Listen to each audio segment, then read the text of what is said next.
Hello and welcome back to another episode of TWIG, and Galaxite Season 7 has released with loads of new things to talk about, from Melvins Mine to a new lifetime rank, as well as major changes in 4 of Galaxite's games so far in just the first 2 weeks of the new season. So yeah, there's absolutely loads to talk about, so let's get into the video. So in this video I'll be talking about changes from the initial release of Season 7 as well as the Week 2 update that came out a week after. So I'll start by showing the changelogs for both, so you can pause the video and read the changelogs if you want. So here's the changelogs for the initial release, and here's the changelogs for Week 2. So, with the Season 7 update, a new area was added to the hub known as Melvins Mine, which essentially gives you another way of earning gems, as well as also acting as something else you can do on the server, just something you can do in the hub. So in the mine, what you do is you basically just mine ores and sell those ores to Melvin for gem dust. So gem dust can be used for 2 things. The first thing is it can be converted into gems, and of course you can use those gems to purchase different items on the server, just like in Season 6. And then the other thing you can do with gem dust is you can upgrade your pickaxe. So you start off with a wooden pickaxe, and you can slowly upgrade your pickaxe with the gem dust, and that allows you to mine better ores as well, because with a wooden pickaxe all you can mine is coal, but with the stone pickaxe you can then mine more things like iron. So you're slowly upgrading your pickaxe and mining better and better ores, and in the process you're getting gem dust, which you can convert into gems. So on the Galaxite wiki there's a lot of really nice information on all of the different things in the mine. So for example, here's a bunch of information on the different ores, so it shows how often they respawn. So for example, if you mine a coal ore, if you come back 2 hours later it'll be back, but like between that time you won't be able to re-mine that ore. Once you mine it, it's gone for that specific amount of time. And then also there's information on how much gem dust you get when you sell those ores to Melvin. Also, here's all the information on the different pickaxes you can get. So it goes up to netherite, which you get for 5,000 gem dust. But of course you have to get all of the ones beforehand and like build up. You can't just jump straight up to netherite, you've got to get all the ones beforehand in order. And then also it's good to know that the conversion from gem dust to gems is there's 10 gem dust for every gem. So for example, if you've got 100 gem dust, you can get 10 gems. So with the Season 7 update, there's also been changes to the memberships or ranks, whatever you want to call them, that are on the server, which includes a new lifetime rank. So you're probably familiar with the old Ultra membership, which has been in the server for a while now. It's essentially been replaced by a new, very similar system under a different name. It's now called Elite. And yeah, if you had Ultra membership going into the Season 7 update, it's now been transferred over to the new Elite membership, because yeah, it's basically just the same thing, just with a different name, although the stuff you get with it are slightly different, but don't worry, you're not losing out on anything. All the stuff you get with it is like better than the old Ultra membership. You still get the monthly item and stuff, and it works the same as the old Ultra system. Like, you have to keep renewing it, so you can get 90 days of Elite membership for 1,690 mine coins.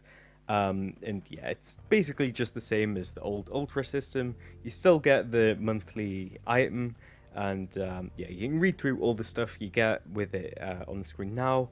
And yeah, so I was also talking about a new lifetime rank that is now called Ultra, so it is a bit confusing, but yeah, it's essentially a one-time purchase that you can make for 660 mine coins. So the price isn't too bad when you like compare it to like the price of the old Ultra and like the new Elite, because yeah, even just the one-time purchase of the Ultra membership is still a lot cheaper than the 90 days of Elite. So yeah, you can see all the stuff you get with Ultra there. It's basically very similar stuff as what you get with the elite membership, but it does stack on top of each other. So, for example, you get the 25 extra friend slots from the ultra membership, which is the one-time lifetime purchase. And then with the elite, you get 50 extra friend slots, so they'll like add together and add on top of the like sort of default number of friend slots. So all this stuff does stack, so it is worth having both. It's not like if you get the lifetime purchase, the like renewable thing just does nothing. But yeah, it is a slight change in the like system, but yeah. Also, something you should sort of keep in mind is that you can't get the ultra lifetime purchase with gems. You can only get it with mine coins. Also, this month's new elite items have just been released. Yeah, it works the same as the old ultra system. Every month, 2 new items are released, and you can choose one of those items, and you will get to keep that item. So this month's new items are the Elite Jumping Guy kill bits and the Elite Spin Top kill bits. So yeah, if you've got the Elite membership, you can pick one of those 2 items to get. So in the past, there's always been a new game released alongside a new season, but that has changed this season because when Season 7 came out, there was no new game. Instead, what Galaxite are doing is they're focusing on making changes to the existing games on the server. So when Season 7 was released, there was major changes to 2 of the existing games, and then the following week there was another update where another 2 existing games got a major change. So it looks like that might continue. So as we move on through this season, we might see more of the existing games get major changes. So we've got that to look forward to. But yeah, I think it is a really good decision by Galaxite because like, what's the point of releasing loads of new stuff when the stuff that's already there isn't as good as it can be? So and yeah, it also means we get like a bit more updates throughout the season, because normally you get like a massive pile of loads of new stuff at the release of a new season, and then like right after that there's like barely any updates. Like maybe the week after there's some minor balancing changes to the new game. So what I'm going to do is I'll go through the changes, the major changes that happened to the first 2 games that were updated. So when Season 7 was first released, the major changes that were made then. Then I'll take a bit of a break to talk about the new Battle Pass, and then we'll go back to the other 2 games and talk about those. So the first game to receive major changes was Kronos. So I'll start by going through the map changes, because there's 3 new areas on the Kronos map that have replaced existing areas of the map. So the first 2 of those new areas are from the Kronos build contest. My last video was about the Kronos build contest. Basically, people could just build a new design for an area of the map, and so 2 winners were picked, and they've been added to the Kronos map now. So those 2 areas are called Mystic Village and Elven Grove.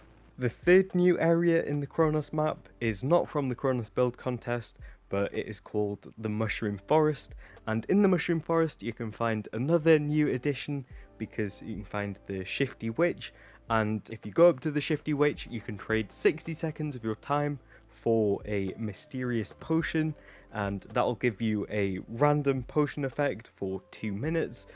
So it's like another type of shop, because there's just sort of the normal time shop, but then there's also this new Shifty Witch, which gives you another thing you can trade your time for. And yeah, it's not anything we've seen in Kronos before. There's not been any potions or anything, so yeah, it's a cool new addition. The Shifty Witch isn't the only new face you'll see in Kronos, because there's also another new addition called Corruption Bandits. And basically, the Corruption Bandits can spawn in place of some loot boxes, and if you kill them, then they'll drop some good loot. So they're basically just enemies that aren't actual players.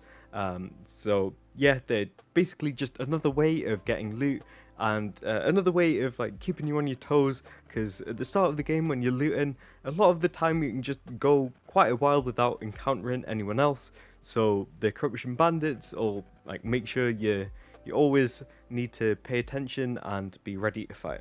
There's also been some other changes to how looting works in Chronos, because you now start with 4 free extra inventory spaces and you can use up to 10 of the inventory upgrades, and because of that change, it's now harder to find rarer loot, so the chances of finding rarer loot has been decreased. So I think that change does sort of encourage you to just collect as much loot as you can and then go to the upgrade stations, because they're going to be really important in like leveling up your gear and getting some of the high tier loot, because it's going to be harder to find that by just looting boxes. There's also been a lot of changes with the perks in Chronos. So there's a lot of new perks that have been added, and also a lot of changes to some of the existing perks. And yeah, there's just so many, I'm not going to read through them all. Instead, I'll just do a screenshot of the changelogs, just put them on the screen. So if you want to read through all of the changes with the perks, you can do. The next game to receive major changes on the initial release of Season 7 is Fill the Gaps, and even though it is quite a simple game, it's one of the simpler games on the Galaxite server, there are like quite a lot of changes that have been made to how the game works overall, even though it is still the same idea of just filling the gaps of the build. So now, instead of it being split up into 2 different rounds, where each round has just one build, where you just have to try and fill in all of the gaps that are in the build, or as many of them as you can, instead, now there's just one round, but lots of different builds within that one round, and instead of filling in all of the gaps in the build, you've just got to fill in a certain percentage of the gaps that are in the build to be able to advance on to the next stage. And yeah, the more builds you do, like with the later builds, the percentage of blocks you need to fill in increases. So that makes the game a lot more fast paced, because instead of spending ages just trying to find the last couple of gaps that you just can't find, instead you're just like going as quick as you can, as just filling in as many gaps as you can as quick as possible right at the start, because it doesn't matter about making sure you fill in every gap that you pass, you just need to make sure you get a lot quickly. So a lot of the time, if it's like a building, the best strategy seems to be to just go up to the roof and just fill in all the gaps on the roof, because that's a very easy way of just filling in a lot of gaps really quickly, because yeah, it doesn't matter about getting all of them, you just need to hit the threshold to move on to the next build. There's also been a new map added to fill the gaps, and the map is called Castle. So now let's take a little bit of a break from all of the changes to games, and let's talk a little bit about the Season 7 Battle Pass. So yeah, like any other season in Galaxite, there is a new Battle Pass with the new season, and yeah, there are 60 levels in the Season 7 Battle Pass, and there's a very obvious theme. It's all centered around like crystals and mining, obviously relating to Melvins Mine that has just been added with the new season. And yeah, there's just loads of like crystal related and mining related items in the battle pass. And yeah, the level 60 item, the final item, that is also crystal related. It's called the Crystal Royal avatar. In the Galaxite Battle Pass, we also often see avatars with different versions. So we also have that in the Season 7 Battle Pass with the Crystal Guardian avatar, with 4 different versions that you unlock as you go up through the Battle Pass. Also, another interesting thing about the Battle Pass is the colour, because with every single Battle Pass in Galaxite, there's always like a specific colour that you unlock for the name colour and the particles. And yeah, for the Season 7 Battle Pass, that colour is a bit of an unusual one. It is dark aqua. So yeah, there's the dark aqua name color and the dark aqua particles.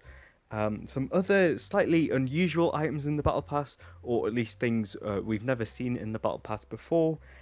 One example is for level 16, you unlock a parkour slot. So that is for the parkour builders game. So it gives you another slot that you can use for building the parkour. Also, another one is for level 28, you unlock power votes, and also at level 46, you unlock 5 friend slots. So now let's get back to the games getting major updates. This time we'll be going through the games that got major updates a week after the initial release of Season 7.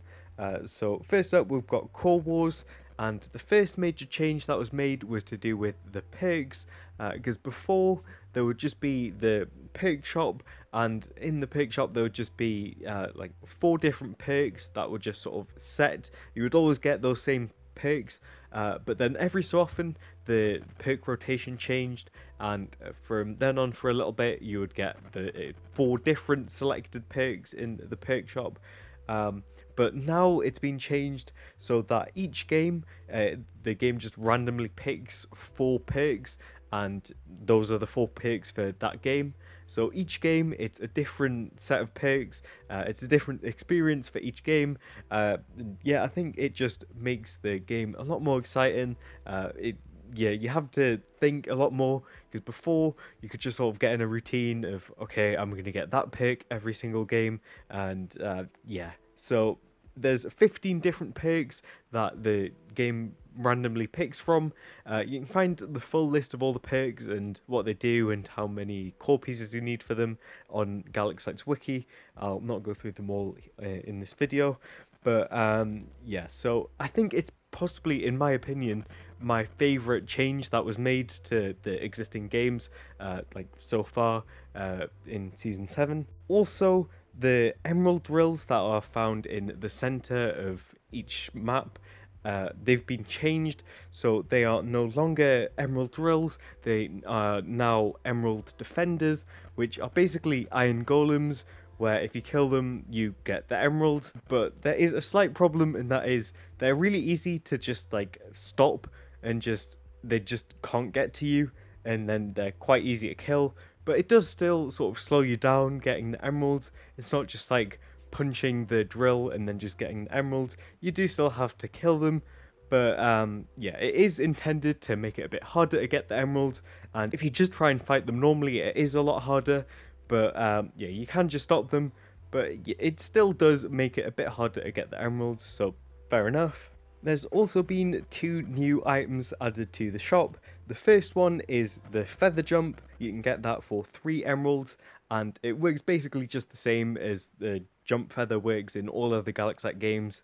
It launches you forward, and yeah, that's pretty much it for the feather jump. And then the second new item is the thermite TNT for 8 emeralds, and it's basically some TNT that you can use to like blow up blocks and knock people back and stuff and deal damage. And yeah, I think 8 emeralds is a bit much for thermite TNT, because like in most situations you're gonna, like, if you're gonna use it to break blocks, it's normally gonna be at someone's core, and normally you can just get like a pickaxe and an axe and just get to the core quite quickly. But it's there if you want to use TNT, and like the thermite TNT is there, and yeah, you can use it. The last change for Core Wars is that a new map was added. The new map is called Cloudy. So the last game to receive a major update at the moment is Prop Hunt, and a lot of the changes that have been made in Prop Hunt are to do with the power-ups, because there's been a change in how the power-ups work, because before you would just walk into the power-up and then it would just happen straight away. But now instead, when you walk into the power-up, it'll put like an item in your inventory, so you can use that power-up whenever you want to. There's also been like new power-ups added, so yeah, I'll go through all of the power-ups. I won't read through them, I'll just put them on the screen. So yeah, they're split up into different categories. So here are all the power-ups that are Seeker only. Here are all the Hider only power-ups, and here are all the power-ups that can be got by both Seekers and Hiders. I won't go through what each of the power-ups do. If you want to know that, then you can just go on the Galaxite wiki. Also, another change to do with the power-ups is that more power-ups spawn around the map. Another change in Prop Hunt is the addition of knockback sticks. So now all hiders have a knockback stick, which you can use on seekers and props. So if there's a seeker trying to catch you, you can knock them back and sort of run away. And also you can use the knockback stick on props, so you can just knock around the props that like spawn around the map at the start of the game, just to sort of confuse the seekers, because there's just sort of like props where they're not supposed to be, so they're probably going to end up checking them. And yeah, it's basically just for hiders to try and stop themselves getting caught. So yeah, and also, another change in Prop Hunt is that now all seekers always have their name tag visible. Before there was just sort of like power-ups that could make the like name tags visible, but now all seekers have their name tags visible. So that means seekers can see each other where they are. Maybe that'll help them split up and cover the entire map, but also hiders know when there's a seeker coming towards them because they can see the name tag. So yeah, and also a new map has been added to Prop Hunt called Furniture Shop. So that's pretty much it for all of the changes that have happened in like the initial release of Season 7, and then also the Week 2 update that came out a week after the initial release. Yeah, it's everything I wanted to go through. There are like smaller changes that I'm just not going to bother mentioning in the video because there's a lot to go through. So yeah, that's it for this episode of TWIG. If you enjoyed it, please leave a like, and also if you've not already, please subscribe because it really helps me out and it also means you won't miss any future episodes of this series. So yeah, bye.